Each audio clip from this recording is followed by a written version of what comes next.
नमस्कार मित्रांनो, मी श्रीकांत पवार. आजचा मिनी ब्लॉग एक नवीन घेऊन आलोय तुमच्यासाठी. तर आवडल्यावर नक्की लाईक करा. आता बघा, मी रेडिओ निघालोय दुकानात गेल्यानंतर बघा आपला आमचा भाचा शिव मला भेटला. मामा सखा पाटील कोण आहे म्हणलं, मला नाही माहिती सखा पाटील कोण आहे. पळ म्हणलं चहा घेऊन ये. तेवढं तो आला चहा घेऊन, चहा प्यायला. नंतर बघा आमचं जोडीदार आलं. म्हणलं शेट आपल्याला जायचंय काठी अवसरीला. म्हणलं जाऊ की चला. गाडीला स्टार्टर मारला, तिकडे डायरेक्ट रवानाच की नवा रस्त्याच्या दिशेनं. नवा रस्त्यावर गेलो तर जरा गर्दी होती, बाजार होता रविवारचा. महाराजांचं दर्शन पुतळ्यात झाले. तर गेलो पंकज मिस्त्रीकडे. म्हणलं मिस्त्री चला की.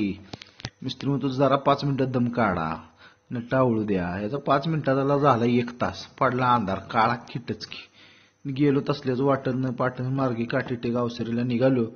आय ग, असला पाऊस, असला काळा किट, अंधार धुक, काय बोलायचं. काळजावर दगड ठेवून प्रवास केला. अगं आहे म्हणलं, इथं गावा बिवा आला तर गेलोच की तिघं आउटच की. तसल्यात आम्ही पोचलो पॉइंटला आमच्या. तिथे लाईट बीट काय नव्हती. व्हिडिओ लाईट गेलेली, त्या व्हिडिओ काढायचा काय प्रश्न झाला नाही. गेलो, जेवलो, झोपलो. सकाळ उठून बघतो इथं व्ह्यू कसला नजारा, एक नंबरच, स्वर्गच, नाद भरीच, फॅन्टास्टिकच. एकदा जरूर जावा मित्रांनो. बघा इथला नजारा बघत, चहा पियत पियत आपला नजारा बघितला, मस्त आनंद घेतला. बंगलो बिंगलो बघा, हे एक नंबर आहेत.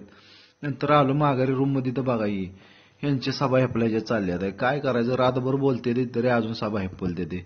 म्हणलं बाबा निघायचं का नाही. म्हणले जाऊया. उरगलं. गाडी जवळ आलो की हो बघा, हे कसा मान डोलिवतोय, कसा आहे बावला. याने लगेच मान डोलिवली. मला बी व्हिडिओत घेतल्या, ह्याला व्हिडिओत की लगेच आम्ही आपल्या गाड्या बिड्या काढल्या. गाडी परत येताना पण धुक्क काय थांबतोय हो, नुसतंच धुक्क रस्त्याला, एक नंबरच. मित्रांनो, पाटण तालुक्यात काटेटेक आहे. तुम्हाला कधी पण जायचं असलं पावसात हिवाळ्यात, तुम्ही कधीही जाऊन निसर्गाचा कोयना बॅकवॉटरला आनंद घेऊ शकता. मित्रांनो, परत हा व्हिडिओ कसा वाटला लाईक करा, शेअर करा, फॉलो करा. थँक्यू, धन्यवाद.